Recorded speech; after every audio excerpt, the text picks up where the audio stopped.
प्रहरीसँगै हत्यारा खोज्दै थिए सुमन, कुकुरले खोलिदियो डरलाग्दो रहस्य।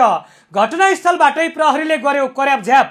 यस्तो छ 3 वर्षीय बालिका गरिमाको हत्या प्रकरणको नालीबेली, जसले सबैलाई बनायो चकित। एउटी सानी बालिका हराइन्। परिवारले 2 दिनसम्म बाटो हेरिरह्यो। गाउँलेले गल्ली गल्ली खोजे, प्रहरी पनि रात दिन खोजीमा जुट्यो। तर अन्ततः जुन ठाउँबाट दुर्गन्ध आउन थालेको थियो, त्यहीबाट कपडामा पोको पारिएको अवस्थामा 3 वर्षीय गरिमाको शव भेटियो। त्यसपछि सुरु भयो यस्तो अनुसन्धान, जसले घटनास्थलमा उपस्थित सबैलाई झस्काइदियो। किनकि प्रहरीसँगै हत्यारा खोजिरहेका भनिएका एक युवक नै केही बेरपछि प्रहरीको नियन्त्रणमा पुगे। ती युवक थिए 16 वर्षीय सुमन थापा। तर यो अन्तिम कुरा थिएन। अनुसन्धान अगाडि बढ्दै जाँदा घटनाको एकपछि अर्को पाटो बाहिर आउन थाल्यो। बाराको जितपुर सिमरा उपमहानगरपालिका 1 10 धुरे स्थित सुकुम्बासी बस्तीमा बस्दै आएकी मनमती चौधरीकी 3 वर्षीय छोरी गरिमा चौधरी साउन 31 गते बिहान करिब 8:30 बजे घरबाट हराइन्। सानी छोरी अचानक नभेटिएपछि परिवारमा खैला बैला मचियो। घर वरपर खोजियो, आफन्तलाई खबर गरियो, छिमेकीहरू बोलाइए। सम्भावित ठाउँहरूमा मजाले खोजी पनि सुरु भयो। प्रहरीलाई पनि खबर गरियो। सबैको मनमा एउटै आशा थियो, गरिमा कतै पुगेकी होलिन्, केही समयपछि भेटिने छिन्। तर आधा घण्टा बित्यो, दिन ढल्यो, रात बित्यो, अर्को दिन पनि बित्यो, गरिमाको कुनै खबर आएन। परिवारको आशा बिस्तारै डरमा बदलिन थाल्यो। अनि आयो त्यो गन्ध।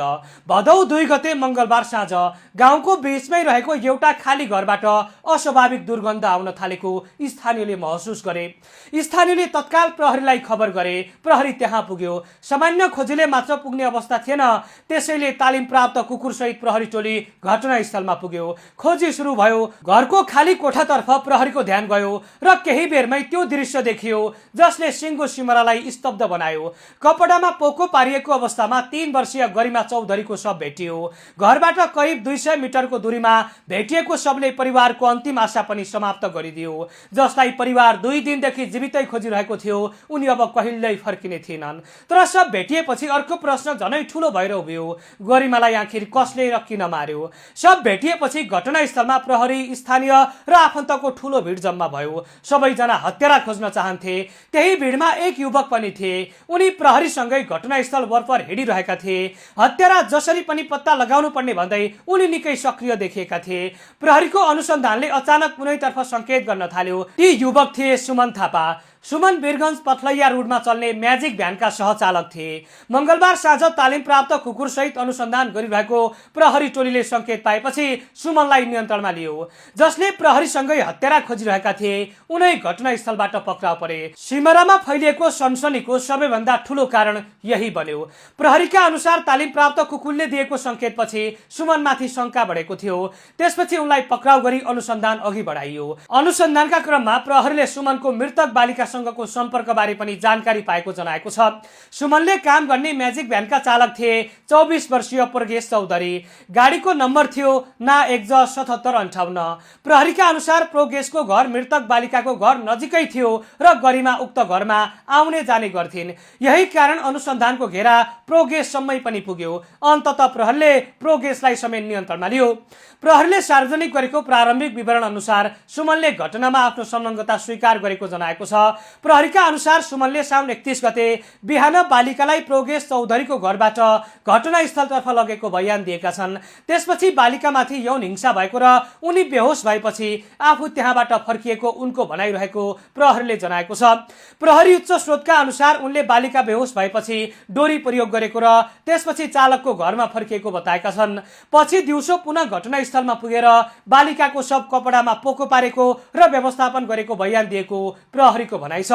प्रहरीका अनुसार सुमनले घटनामा आफ्नो मात्रै संलग्नता रहेको बताएका छन्। तर पक्राउ परेका प्रगेशको भूमिकाबारे भने अहिले अनुसन्धान भइरहेको छ।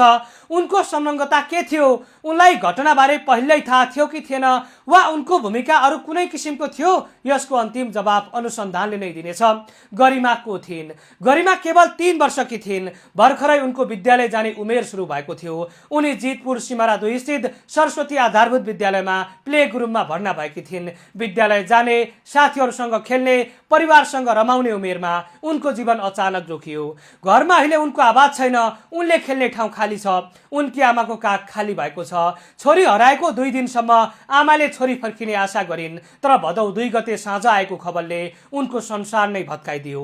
आफन्तका अनुसार गरिमाकी आमा मनमती चौधरी मंगलबारदेखि अर्धचेत अवस्थामा छिन्। बुधबार बिहान आफन्त र साथीहरू परिवारलाई सम्हाल्न घरमा पुगेका थिए, तर यस्तो पीडा शब्दले कहाँ समेट्न सक्छ र? गरिमाको हत्या भएको खबर फैलिएपछि स्थानीयको आक्रोश सडकमा पोखियो। आज भदौ 3 गते बुधबार दिउँसो स्थानीयहरू इलाका प्रहरी कार्यालय सिमरा अगाडि भेला भए। उनीहरूको माग थियो बालिकाको हत्या गर्ने दोषीलाई हदैसम्मको सजाय हुनुपर्छ। प्रदर्शन चर्किँदै गएपछि वीरगञ्ज पथलैया सडक खण्ड करिब 2 घण्टासम्म अवरुद्ध भएको बताइएको छ। प्रहरीका अनुसार अहिलेसम्म पनि त्यहाँ प्रदर्शन जारी छ।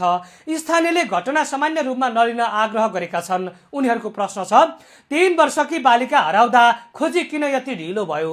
घटनाको सुरुदेखि नै अनुसन्धान अझ प्रभावकारी हुन सक्थ्यो कि सक्दैनथ्यो? संसदमा पनि गुन्जियो गरिमाको आवाज। सिमराको घटना स्थानीय सडकमा र सामाजिक सञ्जालमा मात्रै अब सीमित रहेन। आज भदौ 3 गते बुधबार प्रतिनिधि सभा बैठकमा समेत यो विषयले प्रवेश पायो। नेपाली कंग्रेसकी सांसद डाक्टर शाहजान खातुनले 3 वर्षीय बालिकाको यौन हिंसापछि हत्या भएको घटनालाई मानवतामाथिको कलङ्क बताइन्। उनले सरकारलाई प्रश्न गरिन्, हाम्रा छोरीहरू आखिर कहाँ सुरक्षित छन्? उनले यस्ता जघन्य अपराधमा कानुन बनाएर मात्र नहुने भन्दै त्यसको कठोर कार्यान्वयन आवश्यक रहेको बताइन्। बालिका तथा महिलामाथि हुने यौन हिंसाका शून्य सहनशीलताको नीति लागू गर्नुपर्ने उनको माग थियो। अपराधीलाई उमेर, लिङ्ग वा शक्तिको आधारमा उम्किन दिन नहुने भन्दै उनले कडा कानुनी कारबाहीको माग गरिन्। राजसभा सांसद रहबर अन्सारीले भने घटनामा प्रहरी प्रशासनको भूमिकामाथि गम्भीर प्रश्न उठाए। बालिका हराएपछि प्रहरीले पर्याप्त सक्रियता देखाएको थियो कि थिएन भन्ने विषयमा छानबिन हुनुपर्ने उनको माग थियो। उनले प्रहरीको एक्सन लग सार्वजनिक गर्न र लापरवाही भएको भए सम्बन्धित प्रहरीमाथि कारबाही गर्नुपर्ने बताए। अब बाँकी छ सबैभन्दा ठूलो प्रश्न, गरिमा हत्या प्रकरणमा प्रहरीले 2 जनालाई पक्राउ गरिसकेको छ र अब कसरी अनुसन्धान गर्छ? त्यसो त आज मात्रै प्रहरीले हत्यामा 2 जनालाई सार्वजनिक गरिसकेको छ। यसको अर्थ अब गरिमा हत्या प्रकरणमा यी 2 जनाको संलग्नता रहेको पुष्टि भइसकेको छ। अब आगामी दिनमा प्रहरीले अनुसन्धान कसरी अगाडि बढाउँछ र घटनाबारे के नयाँ तथ्यहरू खुल्छन् यसतर्फ सबैको ध्यान केन्द्रित भएको छ।